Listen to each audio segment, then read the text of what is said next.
Hey guys, it's Steve, and it's no secret that we are trying to get on the podcast stage at Star Wars Celebration this year, and if we are going to have a Wampa's chance on Mustafar of getting that accomplished, we need your help, and we need likes, we need shares, clicks, listens, all of that. So keep listening, keep interacting with us, tell all your friends, and get us to Star Wars Celebration, and may the Force be with you.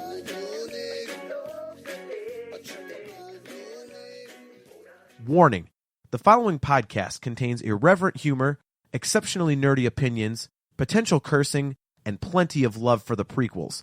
If any of the preceding offends you, please turn off this podcast immediately, and may the Force be with you. Why, you stuck-up, half-witted, scruffy-looking nerf herder! You can't use that word. Only we can use that word. Will somebody get this big walking carpet out of my way?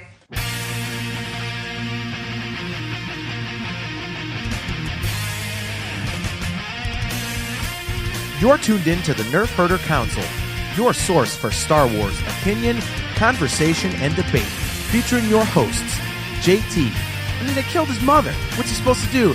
Send him a postcard? I wish you wouldn't have done that. AJ. I'm on Facebook, man. Hey, Mom, check me out.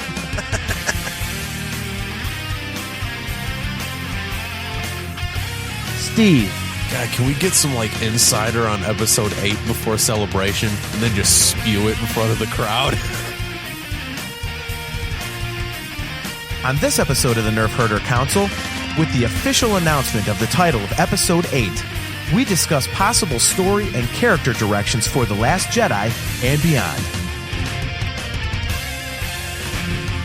This is the Nerf Herder Council.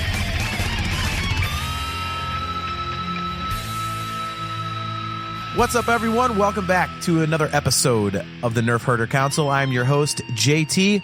With me is AJ, and with me is Steve, who is currently rooting through the Star Wars Rogue One Ultimate Visual Guide. That is a huge book, and I couldn't flip through the pages because I was going to start slapping the computer and the microphones and stuff. That book is gigantic. Just hear all sorts of thumping and all that.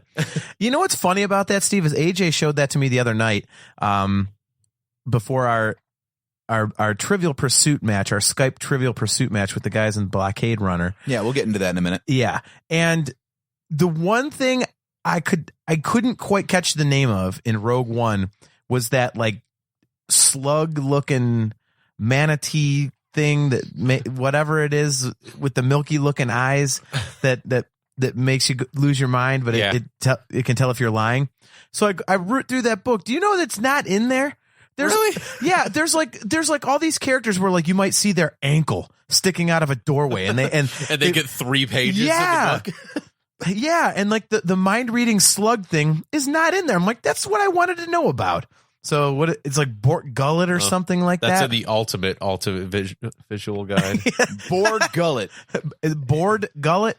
B-O-R and then Gullet. Board Gullet and that's official. You've looked that up? Yes, it's on Wikipedia. Ah, okay, so Boar Gullet. Okay. Yeah, that's a large octopus-like creature with the ability to read thoughts. Now, here's my question, though. Okay. Once it's read your thoughts, how does it communicate those thoughts to anyone else? Do they have a hand signal worked out or something? 1 tentacle for truth, 2 tentacles for lie? Or I don't get it. It actually talks. They just didn't show it. It looks all creepy and slimy as it walks up, and then it gets what it needs and turns around and goes to Saw. No, Saw, he's telling the truth. He's fine. He's good. He's good. I want it to have a droopy dog voice or something no, he says he's telling the truth. That'd be awesome, wouldn't it?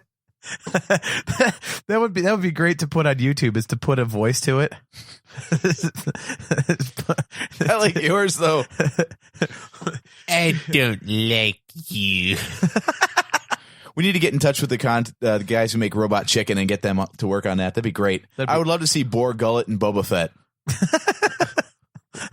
Yeah, I took out 20 stormtroopers. He's lying. He didn't take out any. Yeah. We'll just He didn't take out any. He just got stuck in the Sarlacc. We'll just wait till Rogue One comes out on Blu-ray, and we'll just do one of those bad lip reading things that are big on the internet. That would be awesome. We'll just redo the entire movie the way we seem fit. I don't think anybody wants to see that. You know, we were talking about doing those commentaries. Yeah. Maybe instead of the commentaries, we should just redub the whole thing. Commentaries are overdone, but except for riff tracks, who recuts an entire film? Yeah, right. I really honestly, I feel like that's going to be 90% of our commentary anyways, is we're going to have like 10% insight, 90% roasting. I was just going to say, I wonder how that's going to turn out. You're probably right. Dude, we're not going to get 5 minutes into episode 1 before one of us drops some stereotypical Asian joke about the stupid the Neimoidians. Yeah. Like, there's no way. There's no way we're not going to. So, yeah, it's just, I love watching Star Wars, but we know it so well that it's hard not to, like, you know, joke around while we watch it. I mean, yeah, that's why it's just going to turn into a roast. We're going to have to. And we're going to get sued by the riff tracks guys. Right, dude. Knowing our audience, no one's going to be listening to it for our actual, like, intellectual insight. They're like, I want to hear him rip on stuff. Like, okay, here we go. You're going to say 2 insightful things that people are going to bitch at us over Facebook. Yeah. What are you doing? We tune in for the humor, not your actual opinions, you jerks. Now be funny, clown. How dare you be smart? Yeah, what the heck are you doing? So we did mention a Trivial Pursuit match that AJ and I had this past Friday, and it was an individual match. So AJ and I were not on the same team, but there were 5 of us. It was AJ and I, and it was John, and it was Dan and Kevin, yep. Right? Yeah, from the Blockade Runner podcast that we are friends with, and we connected via Skype, and we were playing the new Black Series Star Wars Trivial Pursuit, and this was a momentous occasion, by the way, because we played that edition before and came across exactly 0 Episode 7 cards. Yep. But we did finally get an Episode 7 question in this game. Who got it? I don't remember. Because they asked us.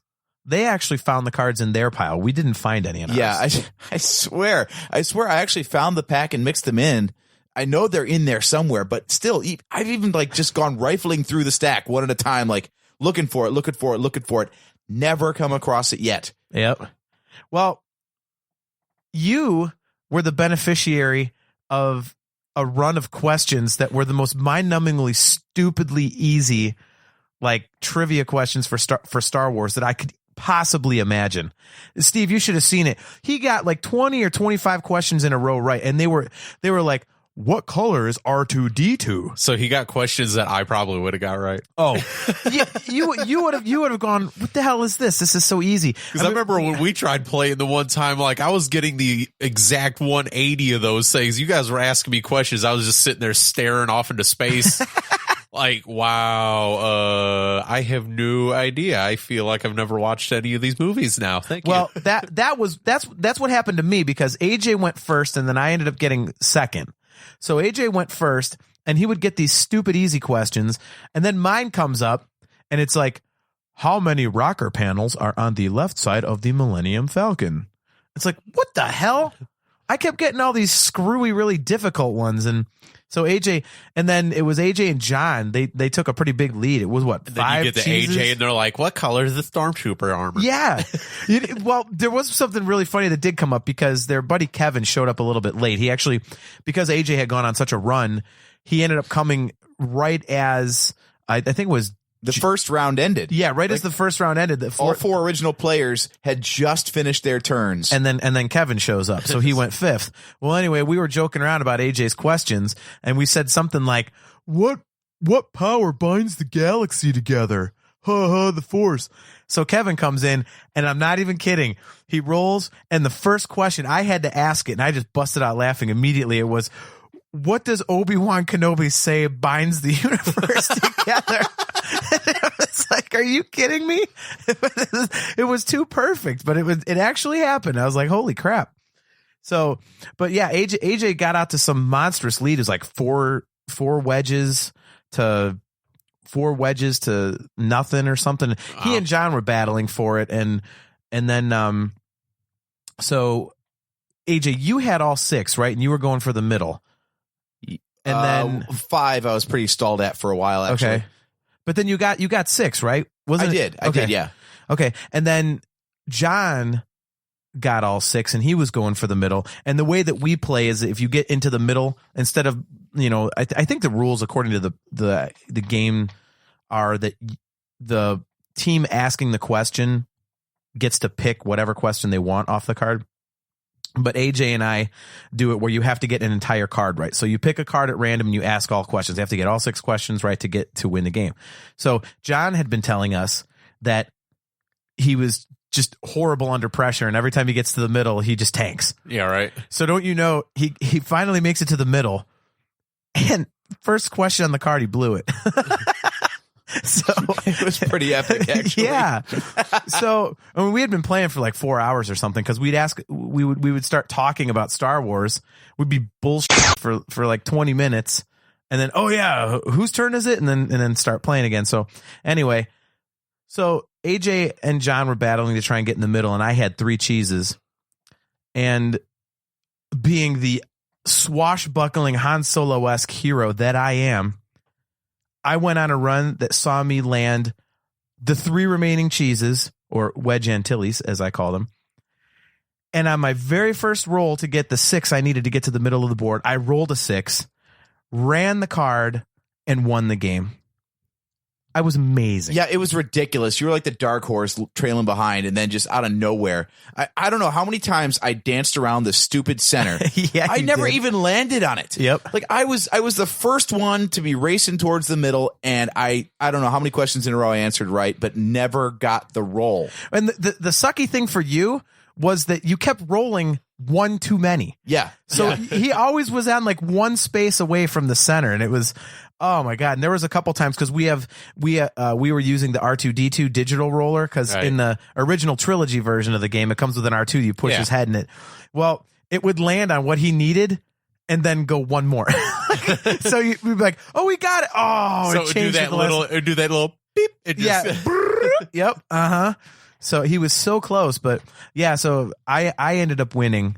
And it was seriously like out of nowhere. And it was somehow I started getting the easier questions finally that AJ was getting, because it wasn't even like I got these questions. I'm like, give me a second. I mean, it was question, bang, answer, question, bang, answer. I was pounding through these things. I got a real lucky run of cards and a lucky couple of rolls, and the game was over. So what we discovered is if any question begins with who, we're going to get it right. If it's just a character name, it's like the simplest question ever. Yeah. So you get stuff like, how many rear molars does a Rancor have? Right. And I think they were right that the Black Series, the questions are a lot easier than that original trilogy one, because that original trilogy one, even you and I, we had a couple matches that were like 4 hours long. Oh, I remember the question that sunk me as I was trying to get to the middle. Steve, here you go. Oh, God. How many kicks does Darth Maul land on Obi-Wan in their fight on Naboo? Oh, yeah.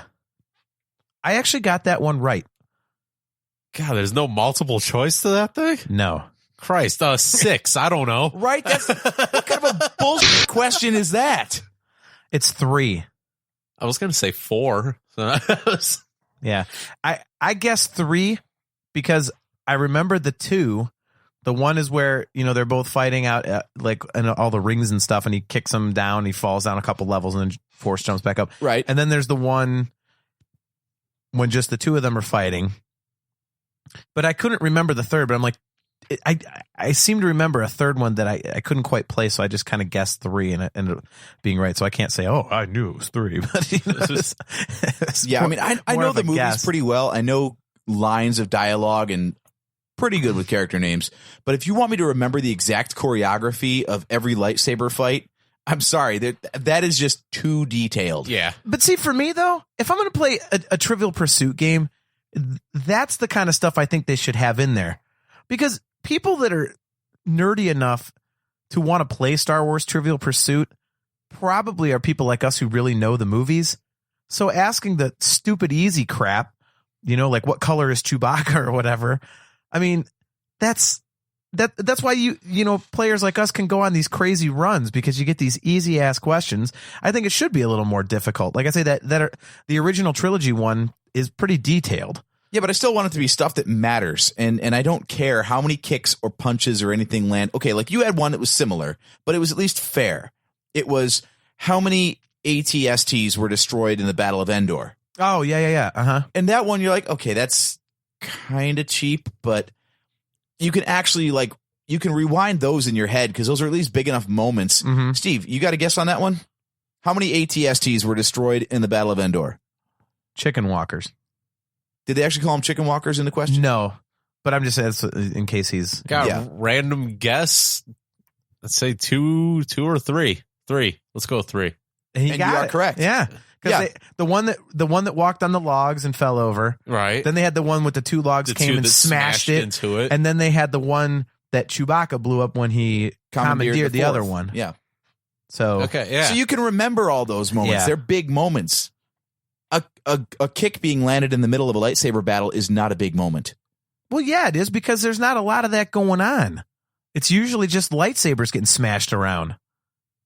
I see where AJ is going with that. That is not, you remember the lightsaber fight. You're not going to remember the kicks that are landed. Like, honestly, I did. Well, you just said you just said the guy holding, pretty much guessed at it. Yeah, the guy holding the answer in his hand on the card is, I got it. I totally did that. I didn't turn it over though. Right, he's never done that before. I don't. Do I need to unhide the audio from our live Trivial Pursuit match? Listen, how many times did Han Solo blink while talking to Conja Club in episode 7? Right, that's the kind of stuff. I'm like, who cares? Well, dude, none of it matters. I mean, because you can't have a trivia game with just obvious stuff, because everyone's going to get it. You have to have more background stuff. But that's why I'm kind of surprised, like you said, where anytime it's a who question, it's always obvious stuff. It's always, like things you already that is right in the forefront. It's not like, who is the band leader in Jabba's palace, Like, okay, here's a reasonable middle ground. You had I think you had the question, and I think you got it right. Actually, no, you got it almost right. You were so close. What odds did did R2 give? Oh yeah, for surviving 3PO. 3PO, yeah. What odds did 3PO give for Han and Luke to survive overnight on Hoth? And I said 720 to 1. And it was 725 to 1. But that's a line of dialogue, at least. Like you can play that back in your head. Yeah. How many links into the chain were in Leia's slave? So people are going back watching 1, 2, 3, 4. All I know is I got the questions right when it really counted. So right, that's all that matters. Yeah, that's all that matters. I won the game, so I thought it was fair. Exactly. Unfair to the payor, but not to the payee. And you're gonna pay it, or else. Or else what? Tell him, Vinny. Or else pizza is gonna send out for you. I haven't watched Spaceballs in a long time. Yeah. Oh, so good. You wouldn't know it, but no, but that Trivial Pursuit match gave me an idea, and I'm throwing down the gauntlet right now. I challenge any podcaster who wants to Skype in with us and do a match. I love that whole Skype Trivial Pursuit thing. In fact, I'm thinking it was a lot of fun. I don't know how many podcasts would be interested in playing us or each other for that matter, but I think we should set up a tournament. Oh, they don't want none of this. They don't want none of this, man. We already know 3 or 4. We already personally know 3 or 4 podcasts that are going to Celebration, and we plan on meeting up with them. Mm-hmm. How cool would it be to set up a tournament? Have some brackets set up, play some matches whenever they're able to, and have it all culminate so the finals are the week of Celebration as everyone's getting into town. That'd be hilarious. We all get together for a big Star Wars Trivial Pursuit throwdown in person. That would be awesome. We'll do it in the lobby bar at the Rosen. Oh, that'd be We'll great. just have a congregation, so yeah, we can do all it with be, a crowd. I'll be drinking. You know what would happen though? Whoever makes the finals, there's going to be those podcasters that didn't do it or fans that didn't do it. They're going to sit there and know every single answer and just be assholes about it. Yeah, they're going to be calling out the answers. Like, you guys crazy. are so stupid, man. I totally know this. Like, I know every answer. Like, There's damn it. 87 links in that chain, moron. So like the one who's like the very best at trivia will not be a part of it and will invariably be standing over our shoulders going, you How guys many are so drinks stupid. were on R2's drink cart in the sail barge? Well, we already know that we know far less than most other podcasters about the movies. So I think we might have to like level a playing field with some really ridiculously stupid hard questions, like either by mixing up the versions to get like the episode 1 version with the impossible questions. I got to buy that. That reminds me. or our handy dandy little book over here, the Level the playing field. So that means every time Obsessed someone with Star Yeah. Wars. Yeah. every time someone asks us a question, it's on a card handwritten in crayon. Just make crap up. Please, someone write us a Star Wars Trivial Pursuit Kids Edition. Yeah. What color was C-3PO's arm in episode 7? And someone's like, red. No. We meant the right arm. Damn it. Oh, come on! I set that one up nicely, didn't I? All right. You almost so, missed it. yeah. Right. All right. So what we wanted to talk about tonight was the news this week that came out. What was it? Monday or Tuesday? Speaking of that, Monday. before you get into it, thank God we didn't record last week. Why? Because we would have been releasing something on Sunday without the biggest Star Wars news to come out in months Right. on our podcast. So, Yeah, we've been behind before. It's all good. very cool that we skipped out on last week to just do it at the last Right. minute here. Our slacking finally paid off. Yeah, exactly. So, the big Star Wars news, of course, of the week was Monday morning when Lucasfilm released the official title of Episode 8, which, as everyone by now knows, is The Last Jedi. And there's been a lot of speculation about it, a lot of opinions being thrown back and forth about what it means, what it could mean, what it says for the sequel trilogy going forward. And we obviously have our thoughts on it. My initial reaction to it, I'll start, was I wasn't really into it. I think it's kind of growing on me as time goes. The one thing I thought was really cool, I liked how it was red. I think that really... Yeah, that was the number 2 thing that came into my mind. The first one, very obvious. 2, I was like, red logo. Like, I'm digging it. Yeah, I thought it was cool to change up the color. Yeah. I thought that was cool. I wonder if they'll keep it that way or if it's just for the poster. Well, I think it would almost, I like it now. I think it would annoy me if like the crawl starts and it's red. I'd be like, that's not right. well, I don't think they'll do that. Yeah. I know that's going way, way far, Yeah. but that would really annoy me if they just stayed red Yeah. the whole time. Right now I'm digging it though. Yeah. But what about the Star Wars logo that pulls back at the beginning before the crawl? You can't change Yeah. that. It's got to be yellow. If it's red, that'll piss me off. Yeah, me too. You can't change that. I mean, changing the poster color is really cool because it hasn't been done. And just that one little change, making it red, you're like, ooh, this is, you can already get a feel for the movie. It's kind of a statement that this movie's going to be a little darker. I mean, because we've been force fed through Star Wars to know that red is generally like an ominous thing. Exactly. So, Exactly. it gives you that feeling right off the Yep. bat. I don't know if you can assume it's going to be darker just based off of that one little bit of information. Well, there's also that, and the actors have all said that it's going to be a lot darker too. So, And the poster shows space, which is generally dark. So. yeah, dude, we met like Shut it down. Shut it down. Steve got it. Show over. Duh, AJ. We were talking about it being more set at night, not about a tone. Jeez, get with the program. But yeah, I thought it was cool. And the other thing that was interesting, I just saw this last night, was someone put the 2 posters next to each other, and it actually says The Force Awakens, The Last Jedi. And I'm like, holy crap, it makes a sentence. So I saw that. I feel like that's a stretch, but I can see how simple it is to go for it though, so I'm not like mad at anybody that's been posting that. It would be awesome if episode 9 actually finished it out. Oh, that would be. God, I mean, but I've seen all the jokes online about trying to fill in episode 9's title, and it's from a nap. That was me. I mean, it lends itself to jokes, So it even to the point where on Cleveland.com today, whoever this guy Michael Heaton, he's called the Minister of Culture. He decided how this gets to be. This guy gets paid for this.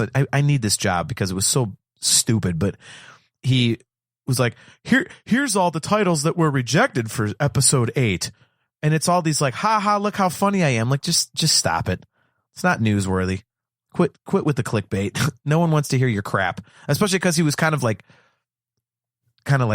side of the mouth ripping Star Wars before he went into it. I'm like, well, if you don't like, I've never understood that. Like, a little sidebar with movie critics, why do they send movie critics to movies of stuff that they don't like? Like if a critic doesn't like action adventure movies, they send them to review the Bourne movie, and invariably they're gonna kill the damn thing because they don't like that genre. It's just stupid. Mm-hmm. I mean, come on, dude. It's like sending a food critic with a tomato allergy to an Italian restaurant. Exactly. But it was terrible. It made my cheeks puff up so bad. But yeah, no, I think it's a bit of foreshadowing with the color. I think that's an obvious statement to make, but I thought it was really cool. I mean, it was the first vibe I got off it was, woo, what is this? The two things that I will say about the red logo as far as the feels I got off of it. One, you're going to get a lot more dark side influence, like more on Kylo Ren's training and the growth of his power.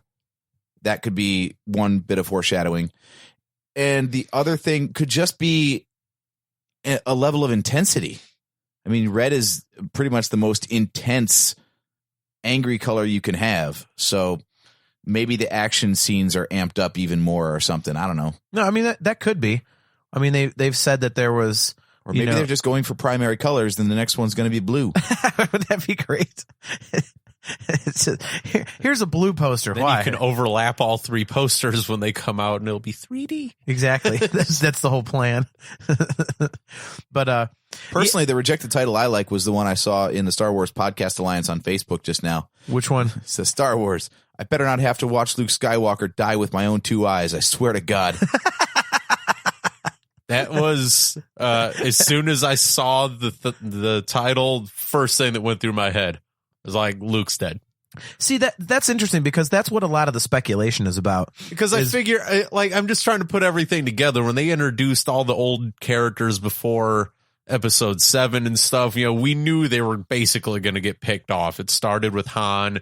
However, they're going to write out Leia at this point. It's like none of these guys are sticking around for forever. So it's kind of like it's an easy assumption to go, Luke's going to die this movie, next movie. Does he go out like Yoda? Does he go out like Obi-Wan, which was, hopefully he doesn't go out like Obi-Wan. It was like the worst death scene in the history of movies. It had a purpose, though. He's like the number 3 Jedi to ever live, and he goes out like he's the opening act from a Chris Angel show. That's awesome. So, but yeah, that was the first thing that came to my mind is like, yeah, we're going to lose Mark on this one. But it's kind of bound to happen too. So see, you could, but I mean, a lot of the speculation is based around the fact that Jedi can be plural or singular. And one thing we've heard, or they go right out of left field. Luke survives and they just kill Rey. Yeah, right. Like, holy crap! Yeah. What the heck is this? Like, wow, that's a plot twist none of us saw coming. Thanks. Yep. Thanks, Disney. Good job.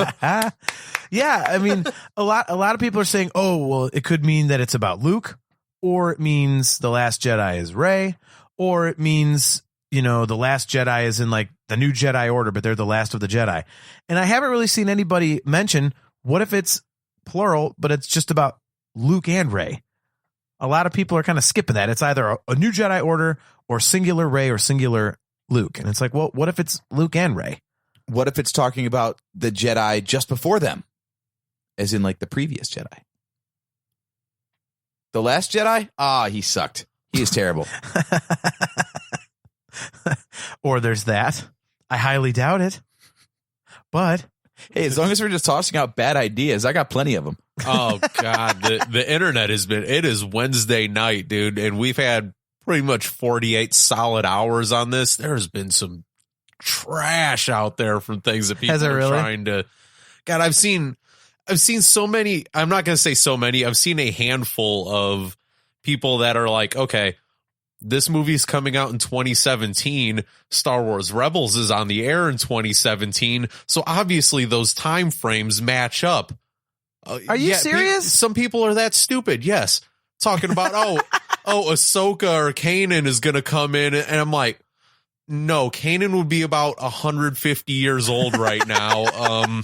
So no, he's not going to show up. Oh, good Lord. And I don't want to feed the trolls on Facebook because I know my phone won't stop going off once I try to like fix people's stupidity for them. But yeah, I literally watch and you mentioned it before we went on the air, something about how sometimes there's a car accident and you can't help but not look at it. Right. Like I saw two guys debating on a Facebook thread, and there was probably about 15 messages back and forth between the two of them talking about how Kanan and Ahsoka could be in episode 8 training Rey to be the Last Jedi. And I could not stop reading these no matter. I would have had a better time smashing my head in with a hammer, and I would have left smarter than reading the comments that these two were putting on there, but I couldn't stop reading them. It's like, I understand that, I guess time-wise you could do that because the number of years is not so extreme between the time period of, Rebels and episode 8. I mean, technically 35 to 40 years. Yeah, you could do that. But I mean, at that point, then you're just shoehorning in characters from other parts of the Star Wars galaxy to go, hey, remember this from this show? Remember this from this show? Like, oh, come on. It's not even 35 to 40 because Rebels is before 3 or no, after 3. Yeah, it leads into, and then we got 4, 4, 5, 6, and then we got 30 years past that for 7. Yeah, that's true. That's what I'm saying. Is like you're basically going. I think this season of Rebels is about, they said 2 years before episode 4. So Luke would be like what, like 15, 16, something like that. Yeah. All right. So he's 15 or 16, and then let's say what's how many years is the total time for 4, 5, and 6? What is it, like 5, 6 years or something? Something like that. Yeah. So let's just say 6 years. Okay, so that's closer. I was thinking 4, 5, 6 was a broader. So let's say year. Luke is like 25 at the end of Jedi. Mm-hmm. So he'd be like 55 in episode 7. Okay, so that explains older Luke. But then Kanan was already like 25 or something like that. Kanan was a Padawan when Order 66 went down. Yeah. So let's say for even numbers' sake, let's call him 15 when Order 66 happens. Then 19 years pass between that and episode 4.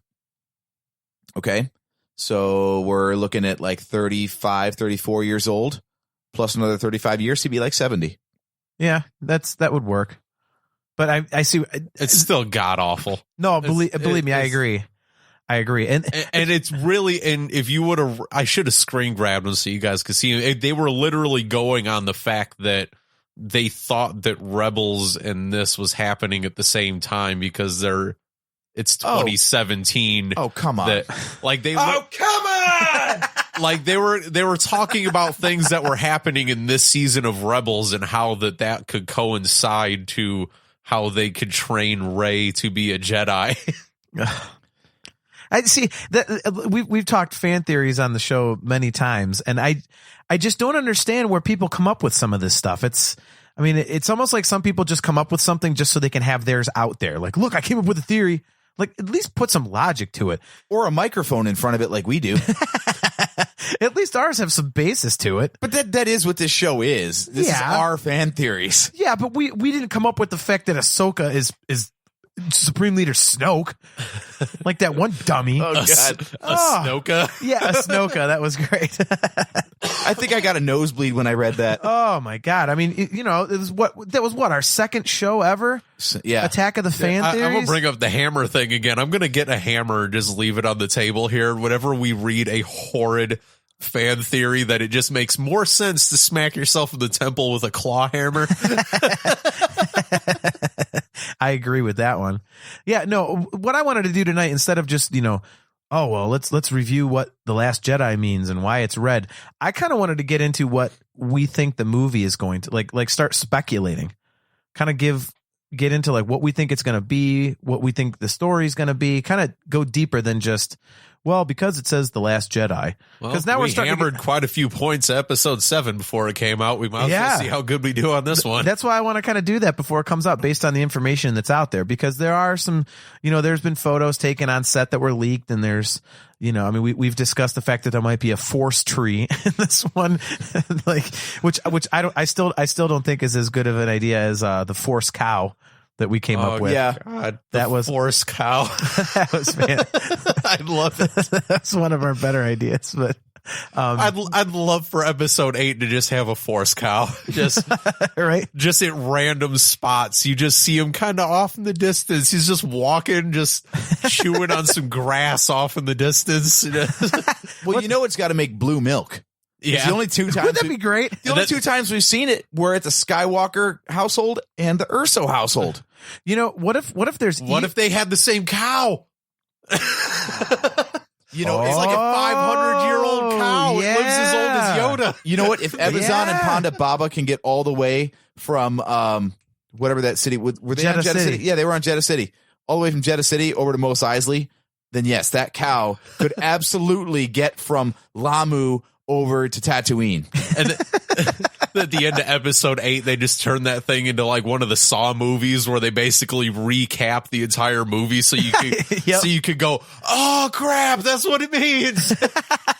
and then you just see that stupid cow in all the shots that are like the most important. But see, I love this thought that there's a cow hidden in every movie. It cuts back to episode 7. You can kind of see it right in the forest when Rey and Kylo are fighting. You just see the cow chilling between a couple of trees in the distance. But then a branch falls on the cow, and the cow gives the Wilhelm scream. That's where they have a cow going, ah! Dude, it's right in there, dude. The planet is called Lamu. Yeah.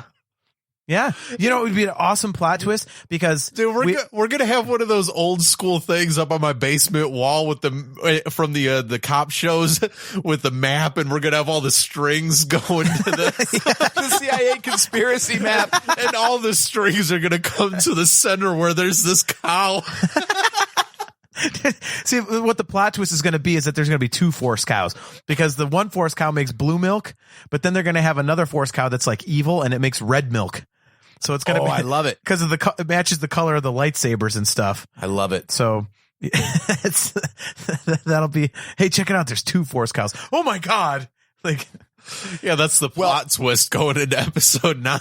They've already established that kyber crystals change their color based on the Force wielder. So the good cow makes the blue milk because he's got a kyber crystal necklace. the bell. Yeah. It's the little thing that, that hangs in the bell. Clacker or whatever. The clacker in the bell is a blue kyber crystal on the good cow, and on the Sith cow it's a red clacker or whatever it's called. It's funny you bring that. I was just reading a thing the other day about You realize our cows are all gray Jedi then, right? Yes. I've never seen anything but white. I was just reading something the other day about It's like Ahsoka's. I was gonna say Rebels Ahsoka, about how Ahsoka. her two lightsabers are both from Inquisitors that she killed, and she purified the kyber crystals and took them. Yeah, that was in the Ahsoka book.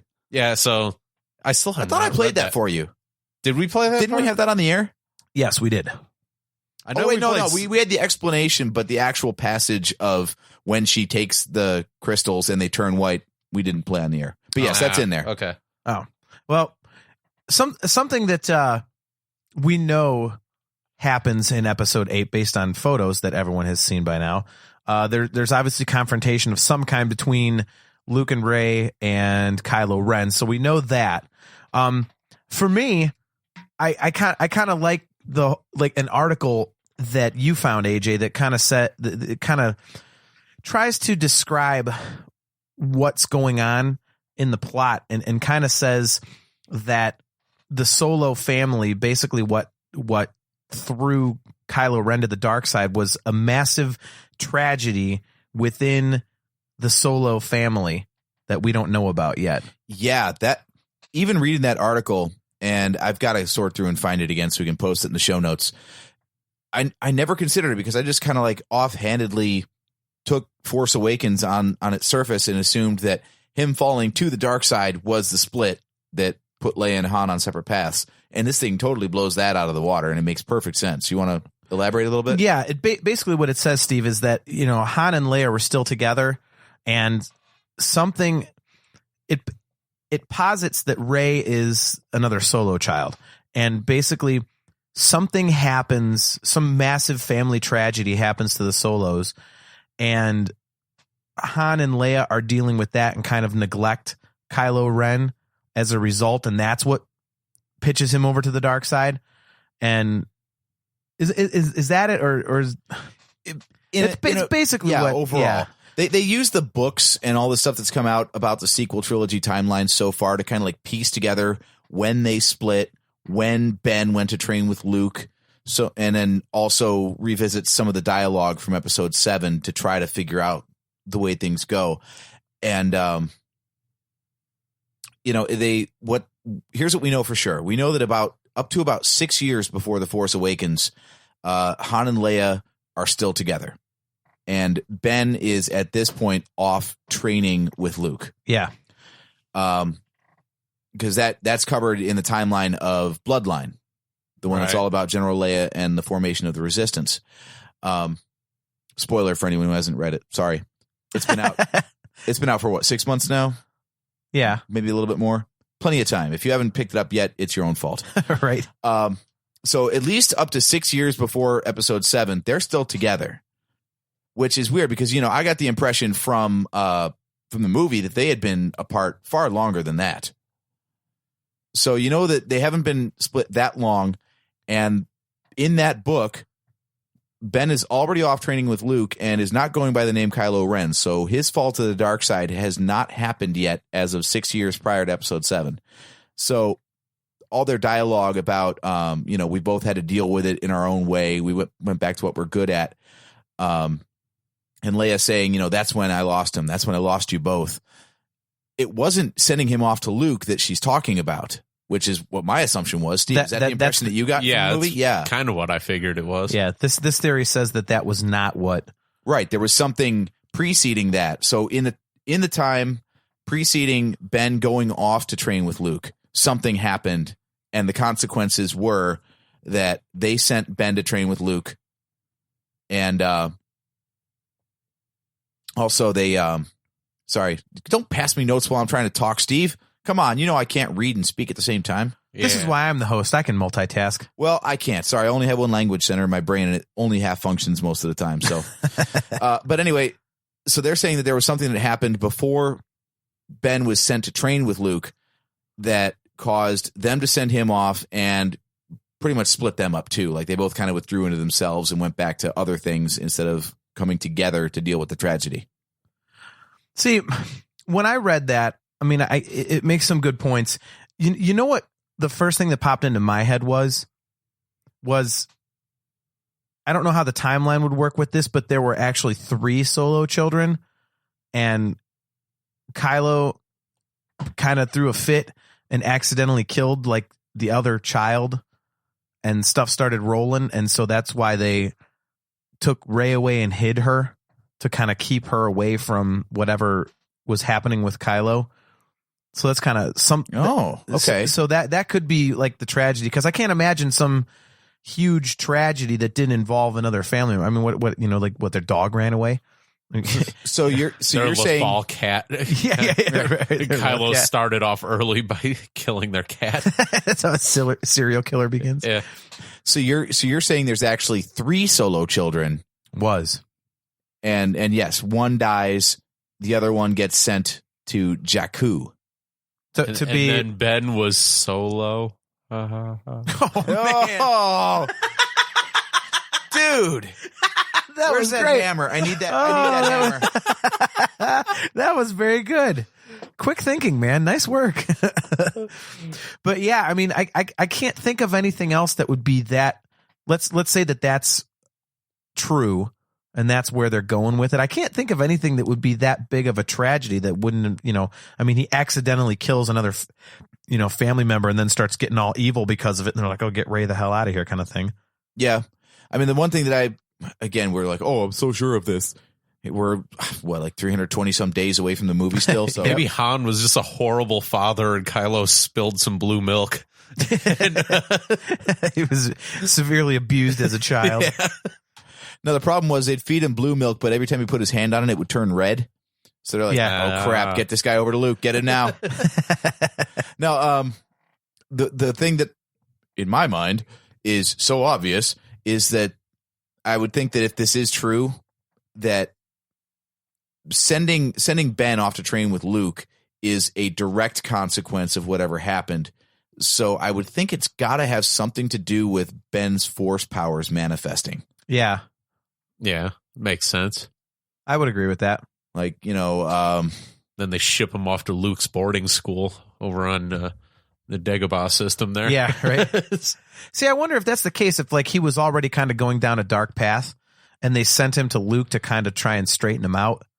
Right. So, I mean, because that seems kind of, plausible. I mean, how do you go there trying to be good and all of a sudden turn into just like slaughtering every other Jedi except for Luke Skywalker? I mean, that seems like kind of a far-fetched thing to happen. Well, it brings forth an interesting concept if you think about it. What about the fact that certain people and their personalities, they're predisposed to light side or dark side? We know Kylo Ren's like torn in the middle, but is it that he naturally skews dark and they tried to pull him away from that and that creates the torment? Some people are just naturally dicks. Yeah. It's hard to say because you would think being a Skywalker child that he would actually skew towards the light. So that's why he's torn, because he's being pulled towards the dark by Snoke. I mean, because Leia did say she lost him to Snoke, really. Yeah, but even though Anakin was doing everything for quote unquote good reasons, obviously there was still just an innate darkness in him. So there is precedent in that family line to have, at least some sort of temptation towards evil. Yeah, that's true. That's true. I don't know. It's hard to say. The one thing that is cool is, I mean, we're asking these questions, and it's going to be really awesome to see where this actually goes, because I just hope it doesn't turn into some, really generic explanation. We're like, oh man, that was all. Come on.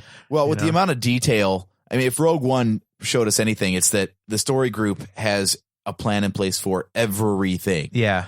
And there, so many threads get pulled together in Rogue One that you never even there. Have you kept up with the Star Wars show from StarWars.com on YouTube? No. There's a video, I think it's called Rogue One Secrets Explained or something. It's probably 25 or 30 minutes, I think, just sitting down with Pablo Hidalgo and a couple of the other story group guys, just talking about different stuff that they considered and made sure like fit seamlessly in, and all the little Easter eggs, and not the obvious ones of like, oh, look, there's the Ghost and Chopper and General Syndulla. And no, like other really incredibly obscure Easter eggs. So whatever they're going to be doing with, even stuff as dumb as the Force tree, that's not going to be the only time that shows up. It's either going to make it into a book or be on an episode of Rebels or something. So it's all one big cohesive happy family. Yeah. Well, that's true. I mean, like I say, I'm excited to see how they play it out, because Rogue One gave me a lot of hope with the way they explained away some stuff that seemed kind of weird over the years. I mean, namely the exhaust port thing, and right. Just the overall story of how the Rebels got the Death Star plans was amazingly cool. It was very original, and I'm really looking forward to Episode 8 doing that. And as we said before, giving new perspective on Episode 7. And honestly, I'm looking forward to it because I think it's explaining some of these things is going to give a lot more depth to the Kylo Ren character. And as I've been on record as saying, I was not really a big fan of that character. I didn't think he came across that powerful, and for him to kind of be the new Darth Vader in the sequel trilogy, I was kind of like, well, oh, really? That's it? Yeah, he sorry. He came across really crappy, but I always had this little ray of hope that these next ray of hope. Yeah. That these next couple of movies are really going to paint him differently. Like he's really going to be like a complete badass after episode 8 or something like that. Like I'm hoping for that. So. Yeah. Are you guys going to be disappointed if they do come out and say that Rey is a Skywalker? What if they just go directly to the Rey is Luke's daughter and he's going to train her so that she can kill Kylo Ren, and Kylo Ren's going to be the next Vader, and it sets up this showdown, like just a very linear, you kind of expected it. Is that going to disappoint you guys? Because for me, I'll be pissed if that's what they do. I'm not going to say I'll be pissed. I'll just, Rogue One showed that they have the ability to tell an interesting story and get to certain plot points in creative ways. Just going for she's a Skywalker or she's a Solo it's too easy. Yeah, but having her be a Solo is at least different. Well, to be a Skywalker is to be a Solo at this point. I know that, but I mean, people are they're not gonna really latch onto that nearly as quickly. I mean, I think we know that, but as soon as they go, yeah, it's Han and Leia's daughter, you're gonna go, holy crap, it's Rey Solo, and then later on, people will go, oh, yeah, it's Skywalker. That's right, I did think that the other day. I was like, the two things I thought of when we saw The Last Jedi and everything, I said to myself, two things are going to happen in this movie. By the time the end of that movie is over, Luke will be dead and Rey will have a last name. Don't know what it's going to be, but I figure that's where that's going to go with it. But I think you have to give her a Skywalker or a Kenobi or something as her last name, because if you give her something obscure, all we're going to do is walk out of the theater and go, who the hell is that bloodline? Now we need that explained to us too. I mean, they could do that, though, to open up a whole new world of stories. I mean, they could do that. I mean, if they're going to give us a whole new, not prequel trilogy per se, but something Rebels-esque to fill in time between 6 and 7 or something like that, maybe you could do that and just introduce a whole new character. But if you just give her some random last name and say this person was a Force user, it's... What if she's House Vizsla? But she's a Force user and a Jedi, and she has the Darksaber. How about that? It's Rey. There's tying some crap together. There's one hell of a mashup. Wow. Okay. Her name's Rey Fisto. Nice. I'm not going to say the thoughts coming into my head with that kind of a name. Honestly, I think I would like it the best if it turns out to be that she's related to Ben Kenobi. Because you haven't seen any, that would be kind of out of left field, and it also kind of puts an interesting spin on the Obi-Wan Ben kind of relationship. That's easy, and it's not at the same time, because we have this whole big open time frame of what happened with Obi-Wan between being Obi-Wan and then turning into Ben. When we saw him in episode 4, so. We've explained it before on some stuff, our first like run throughs of podcasting of what Obi-Wan could have been doing in his free time. And Rey's too young though. But she could still be the bloodline though. Could be a granddaughter of Obi-Wan. Yeah, that's what everyone's saying, that if all the speculation surrounding that theory is that it would be a granddaughter.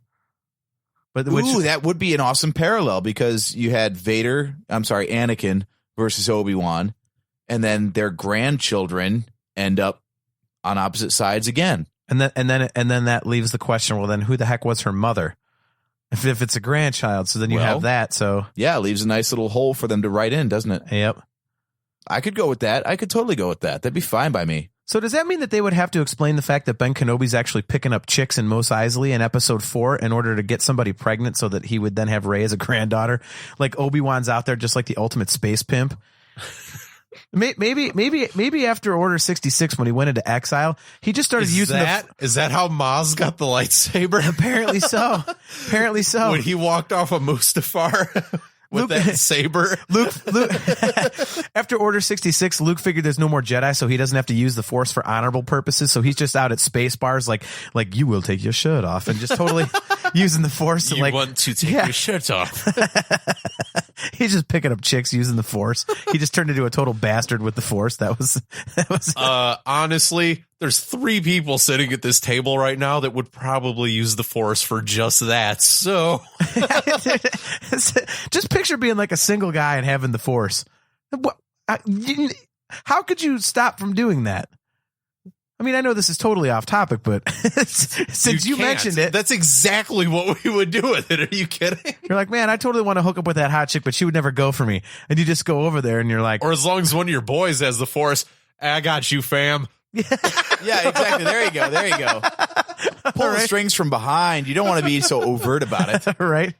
You could still be a Jedi because only a Sith would actually roofie chicks, Right? That would be the Star Wars battle in the bar. You would have like a Sith on one side, a Jedi on the other, and the Jedi wants to hit on the chick and the Sith wants to hit on the chick. But you could tell the Sith, because he's like using the Force to float like a roofie pill across the bar and drop it in her drink. So that only a Sith deals in date rape drugs. Only a Sith deals in Rohypnol. But anyways, yeah. So I mean, that would leave it open for an explanation of, who, Rey's mother would be. So that would be kind of interesting to do that. I do hope we get some type of story about the Knights, though. You're getting that. For 2 years, we've heard about Kylo and the Knights of Ren, and we got like a blink of time that you saw the Knights during episode 7. It'd be nice to get a little bit of backstory on those guys. Yeah. Yeah. And where are they? What have they been doing while Kylo Ren's been hanging out with the First Order? First Order. Though I hope they don't go for the low-hanging fruit and just have like Rey try to go through them one by one to get to Kylo, like this is some like makeshift video game or something. Yeah, like a revenge movie. Yeah. It's like the Punisher. That would be kind of stupid, but I would like to at least see those guys on screen for a decent amount of time and get some backstory on them. Yeah, I mean, I think that's what we're going to get a lot of in episode 8. I really think that's what this movie is going to be. And if this follows the other 2 trilogies, this should be the movie that the bad guys should technically win by the time the credits roll. So yeah, I think this one's going to be a ton of story exposition, because I think this one's a little bit different. I think because, I mean, like with Empire Strikes Back, you basically knew that Darth Vader was the really bad guy. So, and they didn't really talk. It was just mostly about Luke and all this other stuff. Whereas this one, there's actual questions about Kylo Ren. There's actual questions about Rey. So you have 2 different threads of history that you have to explain. And I mean, it's inevitable that they're going to cross at some point. So I'm interested to see how they do that. But I really wonder how that's going to come off. I mean, is it going to be a lot more of like a story movie and not so heavy on the action? Because I'm okay with that. I mean, like we talked about in the episode 2, episode that we did. I really liked Attack of the Clones because it was very story heavy, and it kind of told a different thing. It was more of like a whodunit type of a thing, which was interesting. So I think if they did something, I'm not saying like a whodunit in episode 8, but kind of explained a bunch of stuff and kind of threshed out, or the backstory of the whole thing, so that when you're going into episode 9, you're completely up to speed, and then you're just waiting to see how it all comes together. I think that'd be cool. I'd be all for it. There is 2 characters that for the past 2 days now, past 48 hours since it's all been the Last Jedi and everything I've read, it's like the entire world has forgotten about Finn and Poe and Captain Phasma and Hux, but Phasma and Hux, I guess you could throw away, but Finn and Poe are supposed to be pretty major characters, and it's like nobody's kind of even remembering that they exist right now. It's all about Luke, Rey, Kylo. Well, I mean, but those are the most dominant characters. I mean, definitely, yeah, but you can't act like Finn and Poe aren't going to be in this movie at some point. Yeah, true. And you can't just shoehorn them in for a couple of minutes and go, see you in episode 9, guys. Okay, their stories are tied up in the clash of the Resistance and the First Order. And obviously those 2 are still going at it, no problem. Very good point. But this is actually where my thought was headed, so help me out here. What do you think the state of the universe is or the state of the galaxy is at this point. Starkiller Base is blown up. We don't know how big of a blow that was to the First Order, and the Hosnian system got gunned down. So that there goes the New Republic. So there is no power in the universe right now, basically. Right, like both sides seem kind of decimated. But I would feel like probably the First Order still is in better shape right now, because the Resistance was an offshoot, like almost guerrilla faction anyway, that the New Republic didn't really support to begin with. Right. And now the official sanctioned government has just been destroyed. So I guess the First Order is kind of in charge, aren't they? And you also got to assume that they did not have 100% of their troops on Starkiller Base. So, yeah, like you said, AJ, the First Order's pretty much got to be in charge here right now. Well, a lot of stuff that's been released has said that one of the, it's speculation anyway, but a lot of people have said that one of the potential plot points is that there's a lot of dissension in the ranks of the Resistance, and it's actually kind of a problem now with Carrie Fisher passing, because there was a big thing supposedly in there with her and another character kind of like fighting for power supposedly, and Leia's character was going to be more prominent in episode 8 and then even bigger role in episode 9. Well, now she's gone, so they have to change it somehow, but supposedly the Resistance is really kind of very, very, very splintered. Yeah. So, we were worried about, we harp on how much episode 7 is a retread of 4. I could see a lot of ways that they could retread Rogue One with episode 8, talking about dissension in the ranks. And remember that, the whole mission to Scarif was not sanctioned by the rebel leadership, because they couldn't come to a consensus on it. Yeah, that one scene just popped into my head while he was talking about that, with everybody just arguing. Yeah, like, no, we should surrender. We got to surrender. We got to surrender. And then other people say, no, we shouldn't. Yeah. And okay, well, maybe this is just going to be just like the Rebel Alliance all over again. Yeah. I mean, it could be. It sounds like they're kind of going in a different direction, though. I mean, it's, which is cool. I kind of dig that. Well, I think, here's something that could happen. I mean, because the New Republic basically got wiped out, at least, the government itself did. And this is, again, like talking about the Empire. Just killing Vader and the Emperor doesn't mean that the Empire itself is gone.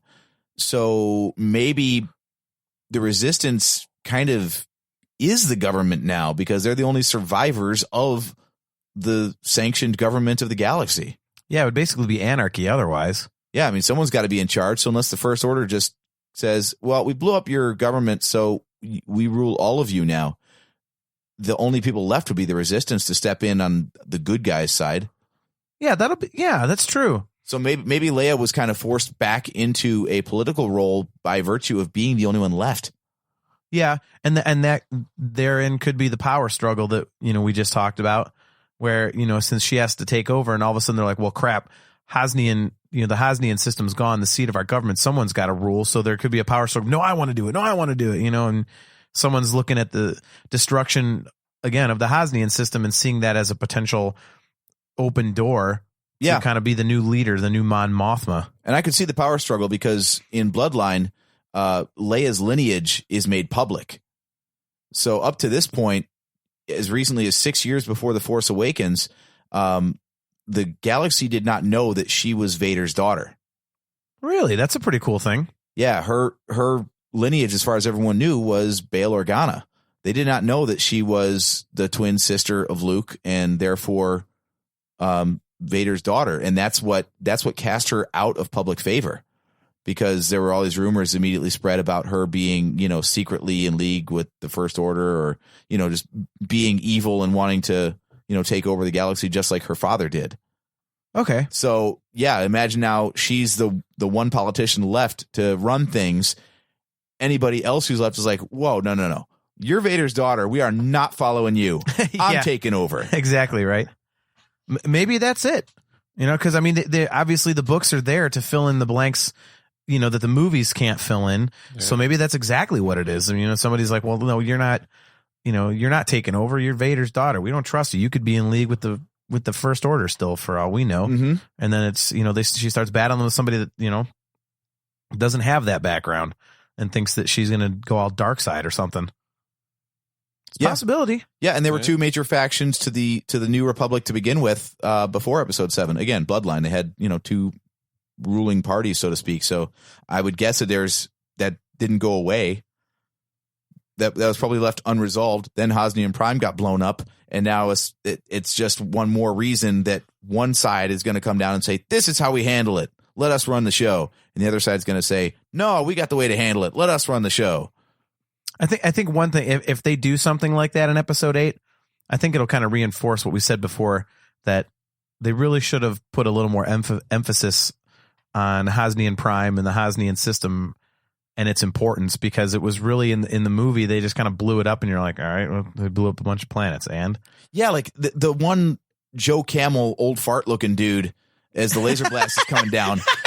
I'm like, who is that guy? And then Star Wars Card Trader is the one that actually told me he was the chancellor of the entire New Republic. Yeah. I can't, of all the things to end up on the cutting room floor, you would think that the First Order blowing up basically the entire new government, because it doesn't come across. Yeah. I mean, the severity of what they did is just not in that movie. Yeah, when it happens, you're just like, oh, crap, it blew up 5 planets. Yeah, exactly. Then Finn goes, they just blew up the Senate. And it's like, oh, yeah. Well, who the hell knew?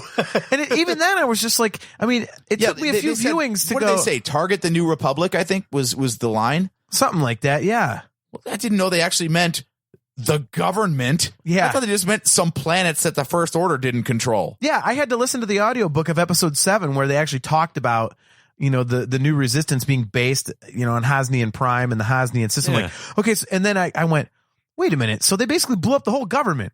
It's like blowing up Washington, D.C. Yep. Like, and you don't get that at all from Episode 7. So that was kind of an important plot point that was glossed over. Mm-hmm. So it'll be interesting to see what they do. You had half a dozen people stare up into the sky and then by then the TIE fighters are coming down shooting their culos off anyways. Yeah, right?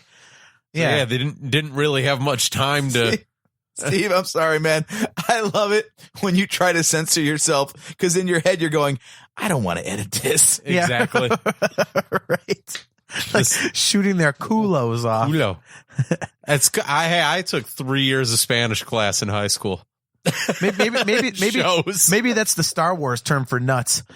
Like if you don't get out of here, I'm going to kick you in the culos. Like space for testicles. Space talk. But for yes, testicles. that was me trying to not edit anything. But yeah, it's like they blew up the whole government. Everybody stares up in amazement for 5 seconds, and then they start to see all the First Order come at them, so they all start running and hiding.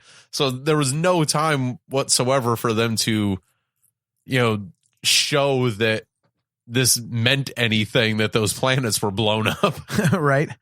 I mean, thinking about it, there's a lot of stuff that they have to kind of explain in the sequel trilogy still, and a lot of it's going to probably have to be done in Episode 8. Yeah, I think Episode 7 relied a lot on the similarity to Episode 4 for people to just go, okay, those guys are kind of like the Alliance. Those guys definitely look like the Empire. All right, I get it. Yeah, exactly. So yeah, Episode 8 is just a huge 2-hour setup for Episode 9. Yeah. Well, that's what I was saying. I mean, it might have to be very story centric and not as much action to just Could explain why everything is where it's at, who everybody is in relation to each other, and then the emotional climax of the sequel trilogy, and all the action comes in the final movie. Because even though they're talking about a possibility of 12 of these things, it's all set up in trilogy format, which means Episode 9 is the end of some type of story. So, I mean, they're not going to drag this out 6 movies. That would piss a lot of people off. I got to tell you, I wouldn't mind that.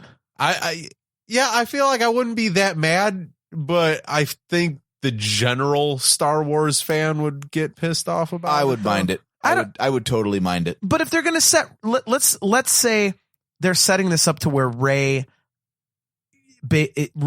creates a new order of Jedi, and all of a sudden the Jedi are back in the galaxy and all that. There's plenty of stories you could tell off of that. That would be cool. I wouldn't have a problem with it. I think it'd be badass. Besides, otherwise, and with that said, that gives you 6 movies to put Rey in, who is a huge character now. Where as big as she's gotten, we're halfway, 2/3 of the way through her story now. If you go on the standard Star Wars storytelling, which means episode 9, she would be done. Yeah. Or she would just be getting to where Luke was, like at the end of Return of the Jedi, and then she basically becomes the Luke of the next trilogy. Yeah. The Luke from the sequel trilogy, I should say, where she's like the wise old mentor type of thing. You know, and besides, they have to keep it going or else Star Wars stops.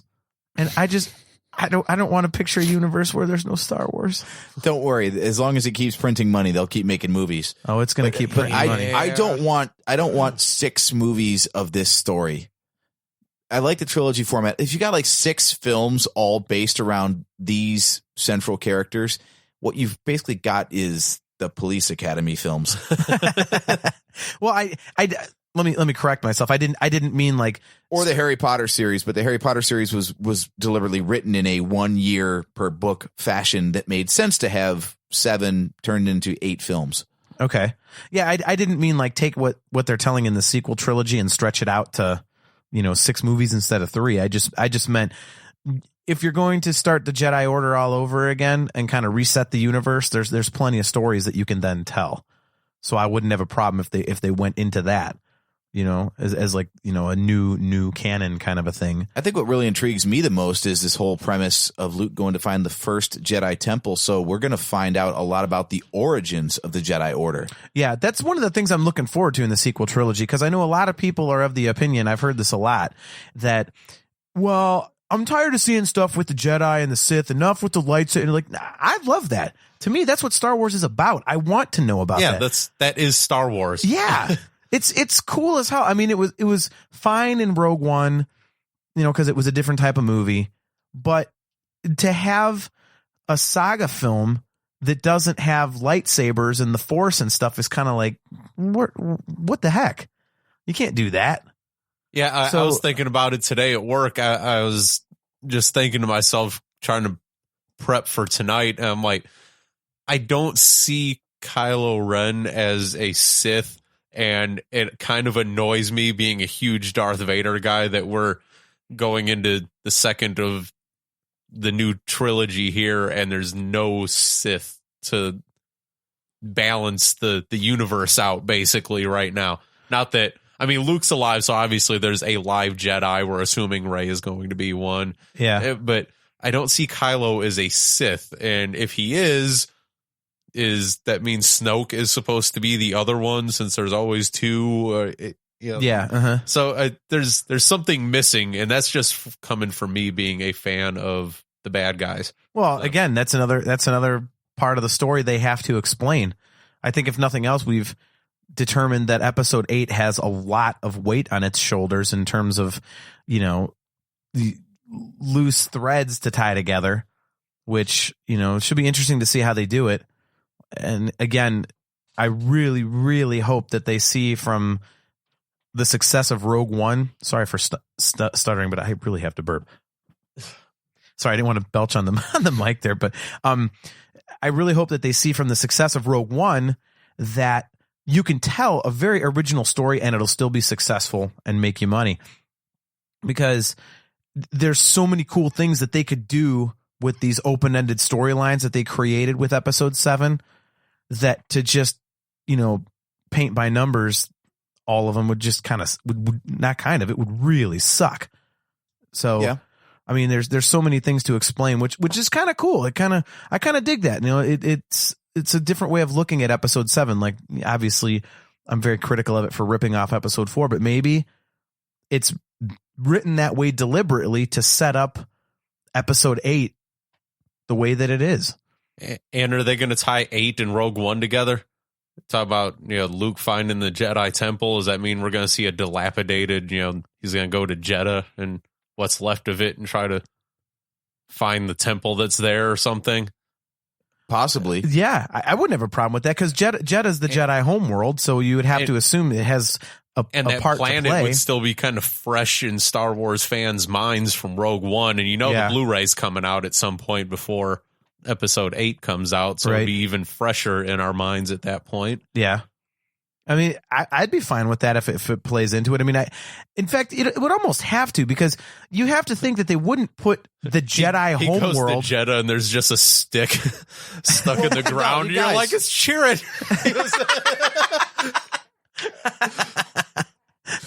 I'm one with the Force is one with me. Yeah. Shut up, you're dead. Why won't you die?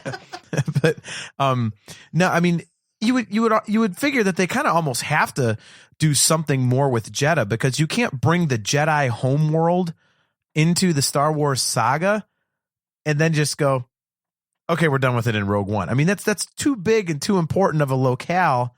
Well, hold on. I thought Achto was, or Achtu, or whatever you pronounce it as. It's a sneeze, right? Yeah. That's how they came up with the name of the planet. They were all sitting in their production meetings, like, "What are we going to call this planet?" I was like, J.J. Abrams and somebody sneezed. Yeah, he's like, "What are we going to call this planet?" And some guy's like, Achto. Sweet. All right, that's where it is. That's where Luke Skywalker lives. Done. Let's go to lunch. Yeah, that's a fresher. I'm going on break. Little Mitch Hedberg. But yeah, I thought where Luke currently is the site of the first Jedi Temple. So isn't that the birthplace of the Jedi Order? Well, it could.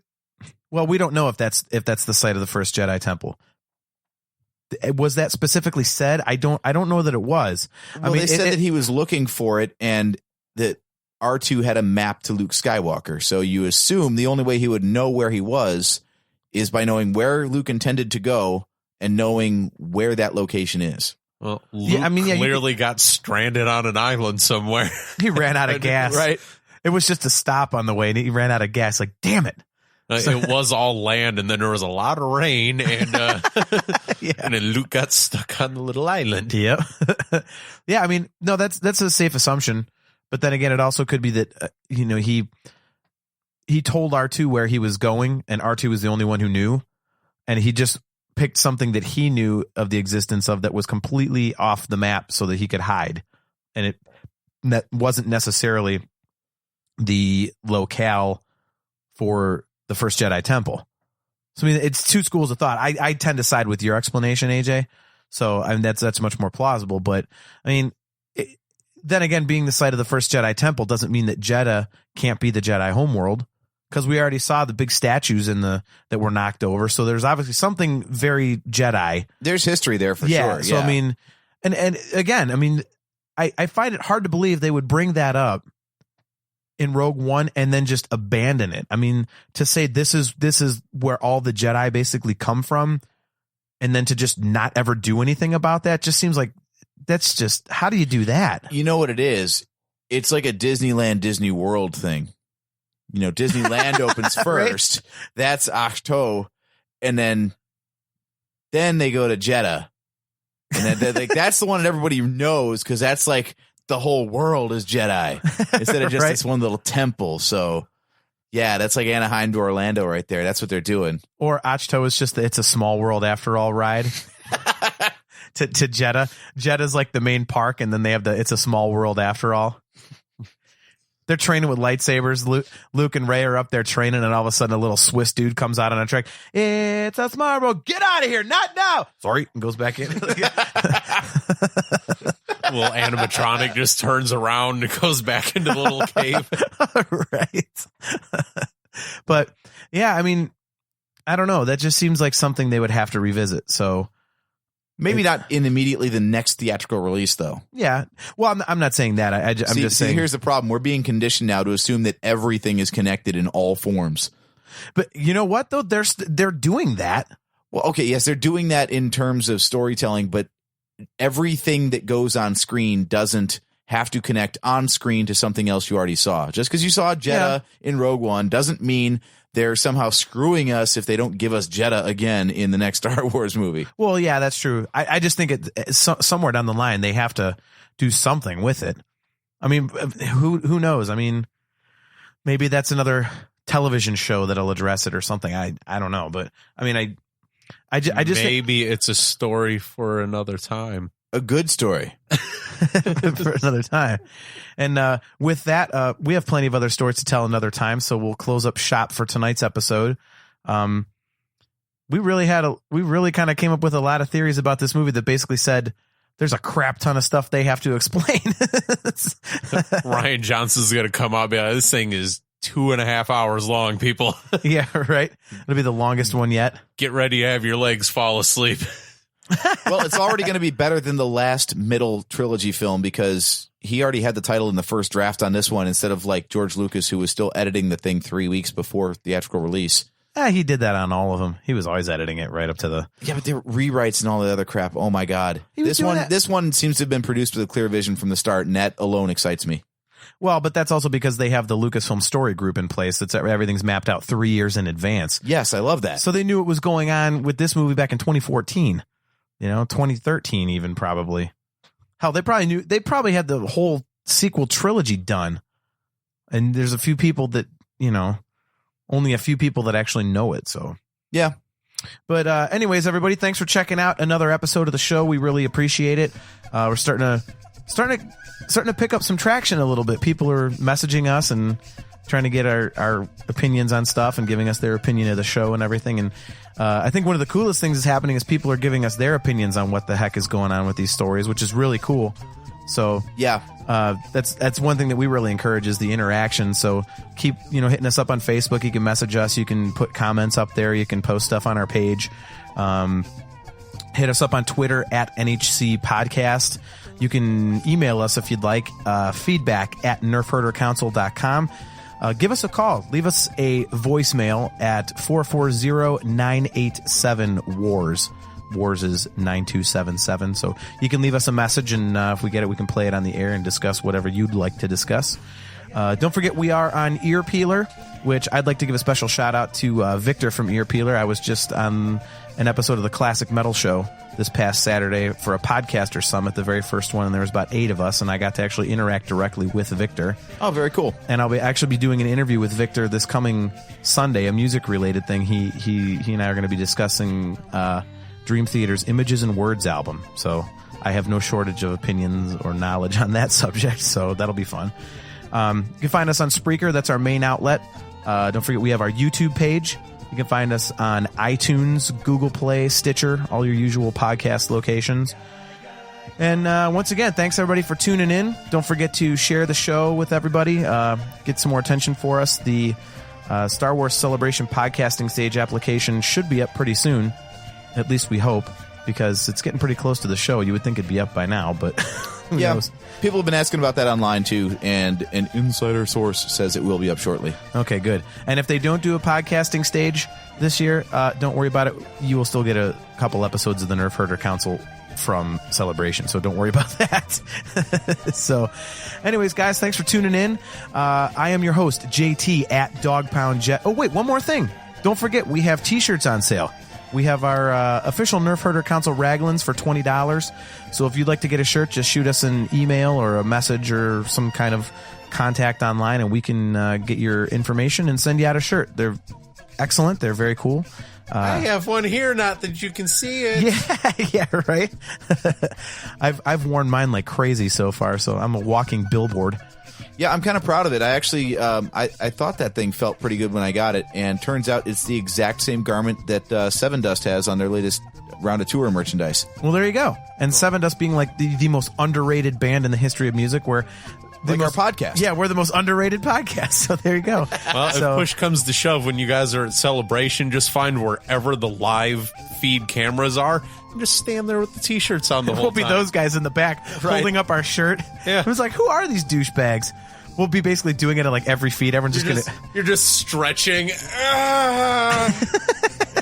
All of a sudden, our listenership goes up by like a couple thousand people. Right. I got to see who these idiots are. So, anyways, guys, thanks again for tuning in. I'm your host, JT at Dog Pound Jedi. He's AJ at Drake Adams 579. He's Steve at JSteve1005. We'll catch you next time.